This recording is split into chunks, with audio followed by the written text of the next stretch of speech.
करडाचे संगोपन आणि वाढ नियोजन ह्या सिरीजमध्ये तुमचं स्वागत आहे। आज आपण ह्या व्हिडिओमध्ये 15 दिवसापासून 20 दिवसापर्यंत पिल्लाचं नियोजन कसं असायला पाहिजे ह्याच्याविषयी माहिती बघतोय। तर आपण ह्या दिवसामध्ये पिल्लांना मल्टीविटॅमिन्स मल्टीमिनरल्स असलेलं औषध देणार आहे।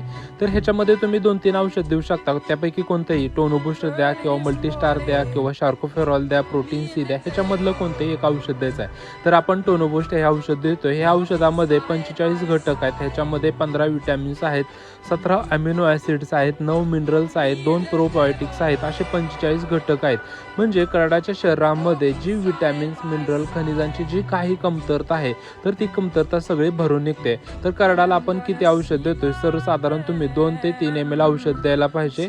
दिवसातून एकदाच औषध द्यायचं, 2 टाइम हे औषध द्यायची काही गरज नाही। त्याच्यामुळे काय होते की करडाचं जे प्रोडक्शन आहे, वजन वाढ आहे, त्याची लांबी रुंदी उंची रोग प्रतिकार शक्ती हे सगळं वाढण्यासाठी मदत होते। आणि ह्याच्यामध्ये आपण करडाला दुधाची वाढ देणार आहे। फक्त औषध देऊन करडाची वाढ होणार नाही, तर तुम्ही दूध वाढवणं खूप महत्त्वाचं आहे। करडाची वजन वाढ ही दुधावरती सर्वसाधारण 90% डिपेंड आहे आणि बाकीचं 10% आहे ती चारा खुराक औषधावरती डिपेंड आहे।